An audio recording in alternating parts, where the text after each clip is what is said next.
Good afternoon. Thank you for coming. I wasn't sure if anybody would show up.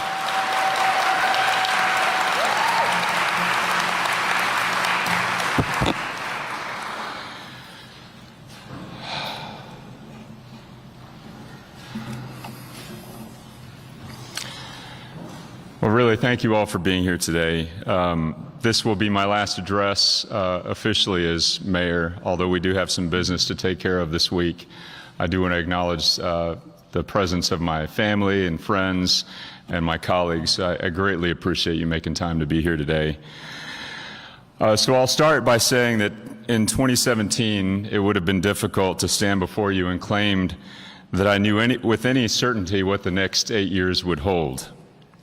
It would also have been foolish to assume that I had all the cures to our ills or the answers to every problem.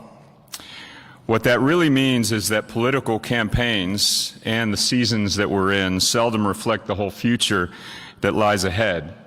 So I'll begin today by wishing Mayor-elect Gina Ortiz-Jones and our entire new City Council very well. Let's give them a big round of applause.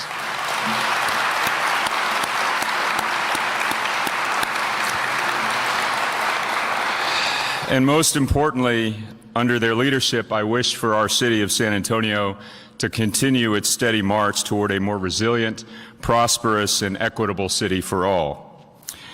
Rarely do you get to choose your battles in life, but you can choose how you respond and who you respond with. It's comforting to know that with all my heart, that in San Antonio we always responded together. It makes leaving this office easier than you think.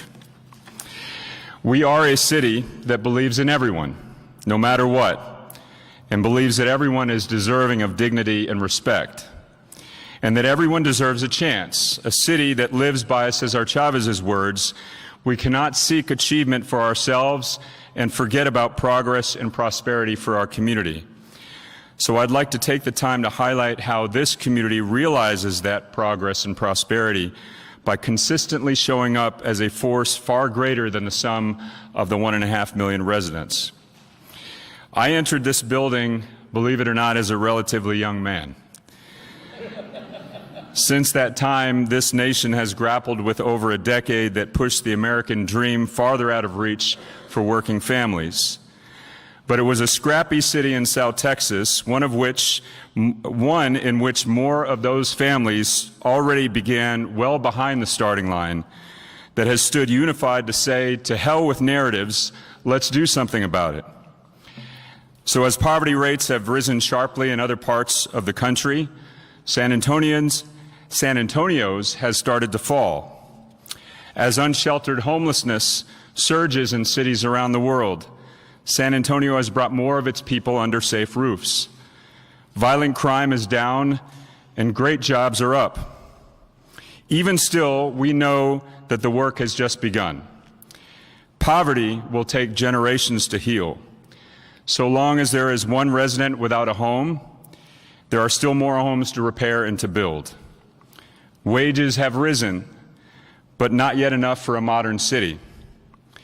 We will close our last coal plant well ahead of schedule and have become the #1 solar city in the state of Texas, but like it or not, our region is growing and our air and water are never free from threats. We continue to weather the state and national politicization of disease, gender, autonomy, and the simple freedom of choice. We all deserve to live our lives how we want to live them, and until all are able to do so, the work must continue. It does remind me of something I saw in a recent news article that suggested that my legacy as mayor appears to be unfinished.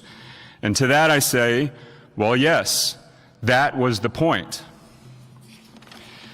Really think about it.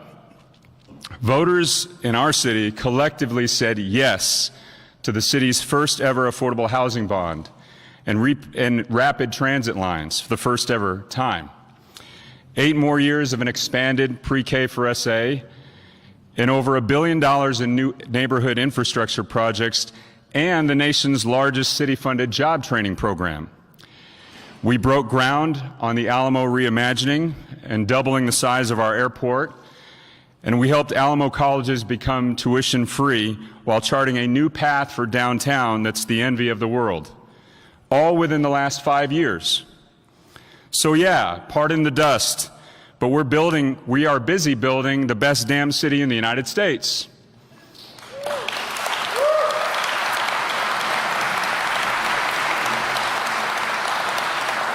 Continuous investments in the people of our community will be the only way we can finally pull ourselves out of the holes that we've bemoaned for so long. But we should be proud of the work that we've accomplished together over the last 8 years, and I do want to emphasize that it has been together. So to my council colleagues, it takes a majority of this body to do anything transformative. We've built a legacy together that is yours to own. It's been a privilege of a lifetime to serve with individuals who bring an honest passion to public service. Councilmember Rocha Garcia, your steadfast commitment to your residents, addressing healthcare inequities and creating affordable, sustainable developments presents some massive shoes to fill. If any new council members need some tips on how to be prepared for the work on that dais, look no further. We have high hopes for Councilmember Munguia to carry on your studious, thoughtful legacy. Councilmember Castillo, I didn't always recognize when, or frankly why, we were sparring, but I've always trusted your instincts and heart to be pure. Thanks for working with me to realize a new era for affordable housing, and I can't wait to see you continue to work to ensure real security for San Antonio's working families. Councilmember Villagran, Phyllis, I am just so grateful for a colleague who doesn't hold back.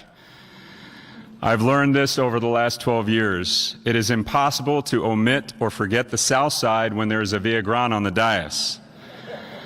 And to be honest, the North Side deserves to hear it from you every so often. I hope you'll count on me as an ally and a friend as you build a more sustainable future for District 3.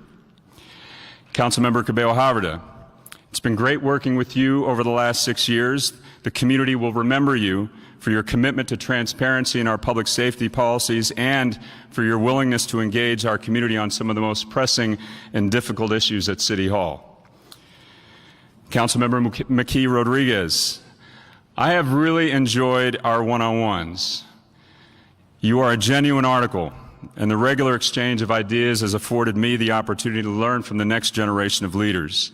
I am confident that the East Side has a serious champion as you tackle tough questions and conversations over the years. Councilmember Kaur, you were the first in line to tackle the orange cone epidemic head-on. Your bravery and eagerness to learn are a potent mix for a public servant, as is your ability to become a veritable expert in almost any policy that hits your desk. I'm looking forward to the next 4 years of you stewarding our center city. Councilmember Aldrete Gavito, like Councilmember Kaur, you've picked some of the toughest issues in our community, especially as you work to mitigate our community's stray animal population. I'm grateful for your commitment to our first responders, and you do make your family's legacy proud.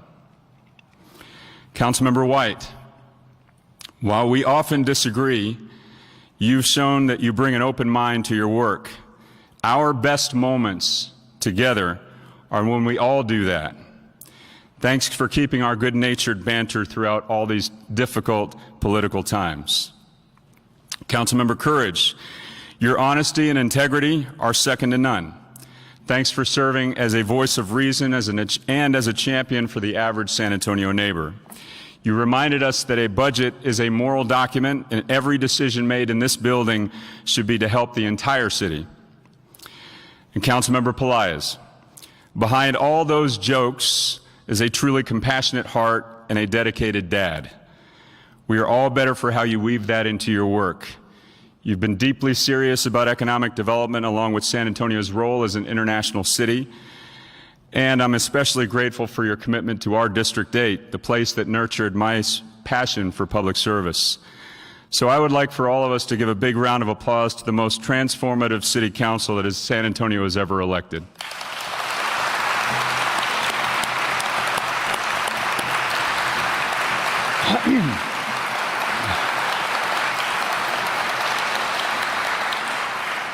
But what good is our vision if the organization can't put it into action? So if you'll indulge me for just a moment, I'd like to thank our city staff leadership. Eric Walsh, man, I will seriously miss taming goat rodeos and cowboying up. For everyone else in the room, that means finding common sense amid the chaos and making the right decisions no matter how tough they may be. You were my wingman as a deputy when we pulled together a plan to save the Bracken Bat Cave, and since then you've been a partner and a friend through some of the most challenging times our city has ever faced. Given the height of our aspirations, the severity of our challenges, and the audaciousness of our ideas over the last 8 years, I really do think that we have the best city manager in the country, y'all.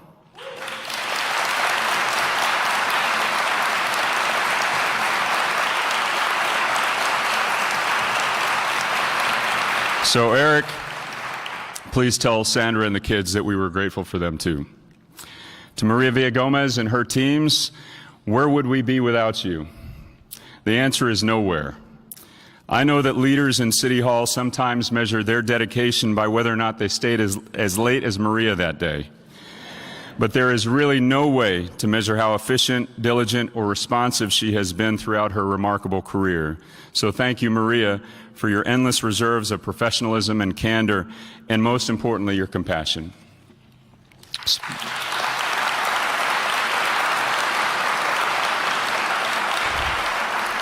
Special thanks also under her leadership to our chiefs, Bill McManus and Valerie Frausto, and to all of our first responders for keeping us safe. They are truly the best of the best. Lori Houston and her teams, you bring big dreams to fruition, whether it's the city's first ever affordable housing bond, the Alamo redevelopment, a rental assistance program that became a model for the nation, or a new era of vibrancy and activation within our downtown core. We've always been able to count on you, and I'll miss your creativity and your heart to serve our most vulnerable residents. Jeff Coyle, we are doubling the size of our airport. And year after year, you, along with Sally, Juan, and their teams, have successfully managed to preserve our community's voice and prevent the state and federal governments from seizing City Hall. No joke. Your teams deserve every bit of praise they receive, and special thanks, of course, to Jesus Saenz for delivering our airport into the 21st century. Alex Lopez, I think it was just minutes after you were promoted that we had to get the ball rolling on the ready-to-work implementation. You've been instrumental in some of San Antonio's biggest victories, including the $1 billion week that brought Navistar and our community's massive expansions to Toyota. Things like JCB, a new plant, or new sister cities don't happen overnight. And so I want to thank your teams, especially Brenda Hicks Sorensen, Sherry Dalit-Shahi, and also Jenna Saucedo Herrera for their teamwork and friendship. And a big special thanks to Mike Ramsey for doing the impossible for our residents each and every day. John Paterick, we miss you, John, on our side of the second floor, but it's been great watching you adapt to a role that is no easy job. But now that I'll be driving again soon, I look forward to texting you about nuisance construction zones. Thank you for everything that you've done for my office and for the city and your roles in the city manager's office. I did see David McCary. I still see David McCary. I've appreciated the opportunity to work with you and your deep dedication to the UNCF. Your commitment to your employees is unmatched, and it's been an honor to watch you rise through the ranks. I'll miss the guy with the best attitude in the city.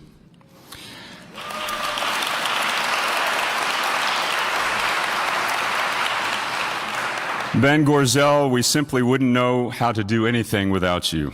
There is not a better chief financial officer in the country, so thank you for keeping our books and our heads level. Andy Segovia, thank you to you and Liz Provencio and the entire city attorney's office for keeping me, out of trouble. You have always been focused on doing right, not just being right. And that is a blessing to every single resident of the city of San Antonio. I will miss seeing your dedication to the law and to our community every day. And to Emily, Megan, Joe Frank, Ashley, Lorena, Cindy, Joanne, and to the 13,000 plus employees within the city of San Antonio and this organization, thank you for putting your heart and soul into this community around the clock. We truly have the best workforce of any city in the country.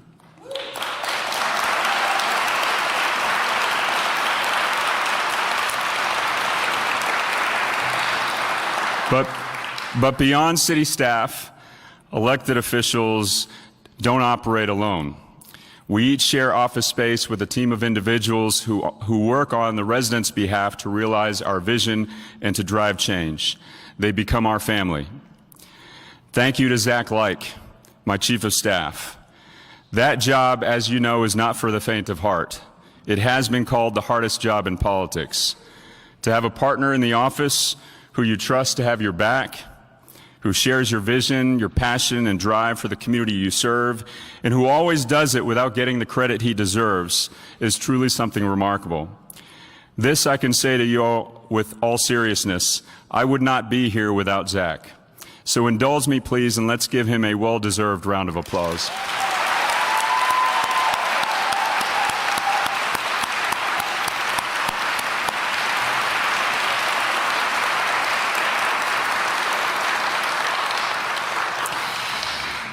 And by the way, to Peter, he's moved on, to Joe, Gus, to Aaron, and all the past and present members of the executive detail team, thanks for literally having my back. And keep on rocking, fellas. You know what I mean. Alice Aguirre and Jackie Bolds, they were two of the first hires I made in District 8 and have been my guardians ever since. Between the two of them, they have almost 90 years of service to this city. 9-0. I'm grateful that they decided to postpone their retirement to keep serving me, alongside me. Same goes for Bruce Davidson. You know he's a former newspaperman and agreed to unretire to be my communications manager. But honestly, he's been so much more than that, including a mentor, a historian, and a counselor when the occasion called for it. Thank you, Bruce.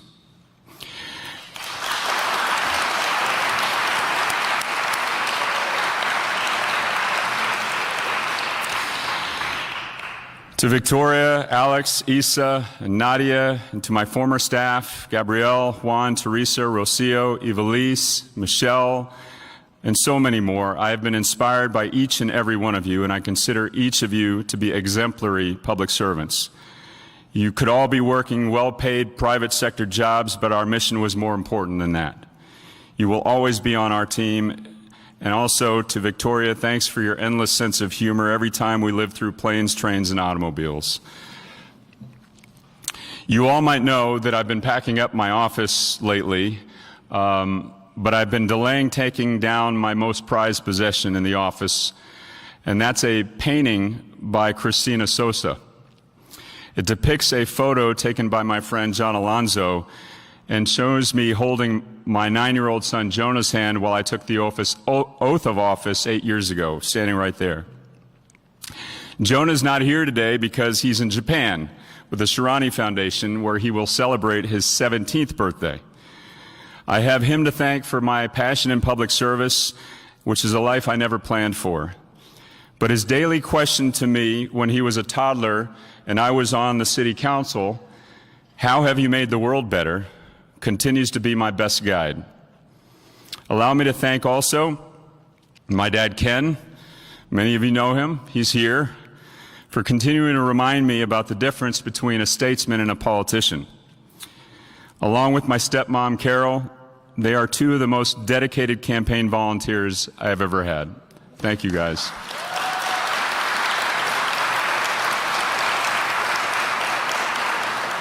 And to James, Lee, James, and Anna, thank you for being there for me. Sometimes we don't always agree on politics, but we did agree that serving the city was an important thing to do, and I thank you for always being there for me. And to Erica, what can I say? I'm grateful that this city has slowly but surely gotten to see the relentless passion and fearlessness she has for the people she loves and for our entire village. And it may sound ridiculous, But even as mayor of the 7th largest city in the United States for the last 8 years, every day I'm still the 24-year-old newlywed trying to make his wife proud when he gets home. Erica, I love you.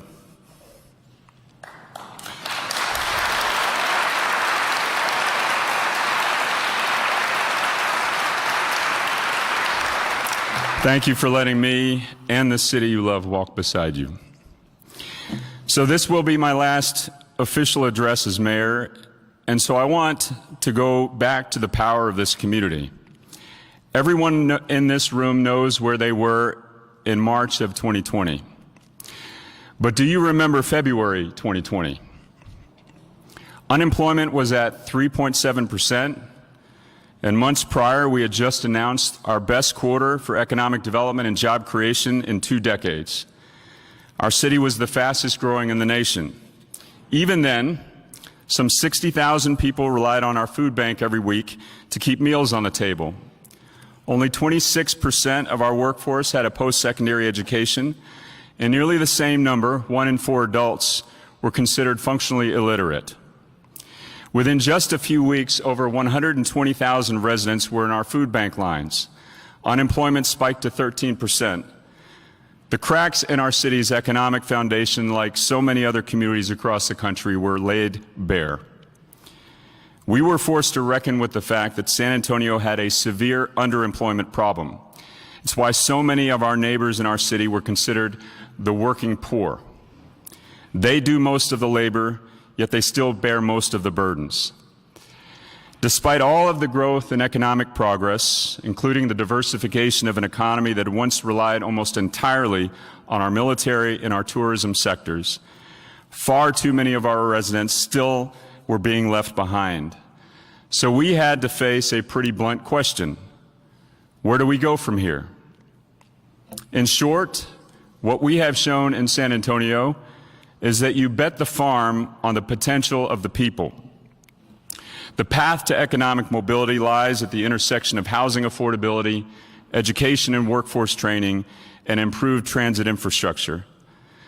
7 months after the pandemic gripped the world, voters approved 3 sales tax referenda by wide margins to expand pre-K for SA, launch Ready to Work, and to dedicate future revenues to creating our city's first ever mass transit lines. A year later, voters approved a charter change that allowed us to execute, 1 year later, the city's first ever housing affordability bond. And now, 10,000 homes attainable for the residents of this city have been completed or are under construction. That means that between 2020 and 2022, San Antonio voters approved a little less than $2 billion of physical and human infrastructure investments above and beyond the city's annual budgets, all without new or increased taxes. But we must think beyond the votes and the investments. This is about the power and the potential of our people. Take the average Ready to Work participant. She is a woman of color, raising children in a household that is earning less than $14,500 a year total. When that participant graduates, it takes, on average, 55 days to get placed in a new job, and then they're earning $44,000 a year with benefits. The household income nearly triples, the kids are in a better position to succeed, and the cycles of poverty have a better chance of becoming cycles of economic empowerment. If you're not getting the full picture yet, let me tell you about Mr. Joel Bonguele. I had the opportunity to sit down with Joel and a few other Ready to Work graduates just a couple of weeks ago to hear firsthand how the program has enabled them to thrive in our community. Joel is an immigrant who chose to start a new life in San Antonio over a decade ago with his wife and 4 children. He had routinely worked multiple jobs to make ends meet, including many hours as a housekeeper for University Health. So when the community bet on our neighbors, Joel got a chance to bet on himself at a local career fair and enrolled in Ready to Work to earn an IT certification. Upon graduation, University Health was rolling out a new software system to schedule its housekeepers. They needed a new manager that was familiar with the work and who had also had the required technical skills to maintain that system. So I think you know where this is going. Joel doubled his pay. A year later, he received a promotion, and it's my understanding that he's recently been promoted again. Now, Joel only needs one job to provide for his family. And just through Joel alone, this community, that lifetime of increased economic mobility will deliver hundreds of thousands, if not millions of dollars in new economic activity to this community. But most importantly, a family's lives, the Benguele family, including those children, have been changed forever because San Antonio said yes to Joel. Yet Joel's story is one of thousands now in our community. Take Ms. Olga Escobedo on the west side. Olga Escobedo's parents bought their one-story home on San Antonio's west side in the early 1960s, where she and her siblings were ultimately raised. Nearly 40 years later, Olga was the sole owner of the house, but it was far too much to handle, and the house was in a state of disrepair and nearing demolition. It's a story that we've seen too often.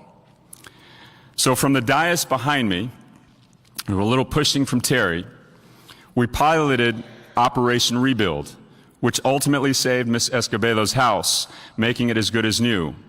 So on the night of her welcome home party, Olga turned to her sister at one point and said, "Look what they did to Mom's house." And her sister replied,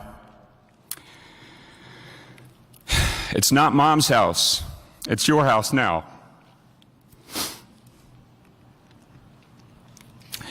These stories highlight the full power of our community. Whether you're a multi-generation San Antonian or looking to build a better life within our city, we trust you, we care about you, and we're going to bet on you every single day. So thank you for believing in the potential of our neighbors. Thank you for hiring our friends. Thank you for building homes for our families. And thank you for betting on me all these 8 years. Because it's the raw talent in our community that has always lived within San Antonio. We just needed to give our neighbors their shot. So let's keep doing that. There's a second part to that Cesar Chavez quote I highlighted at the top of the speech, so I want to leave you with its close. Our ambitions must be broad enough to include the aspirations and needs of others, for their sakes and for our own. So keep reaching higher for yourself, San Antonio, but always remember that you have two hands. It costs nothing to reach out for a neighbor, but it could mean everything to our community. So thank you to my friends, my family, for always having my back. I see many of our comadres and compadres here today. Mike, Martha, Francisco. Thank you for always lending a helping hand, and thank you all for the privilege to serve. San Antonio, si se puede. God bless you all.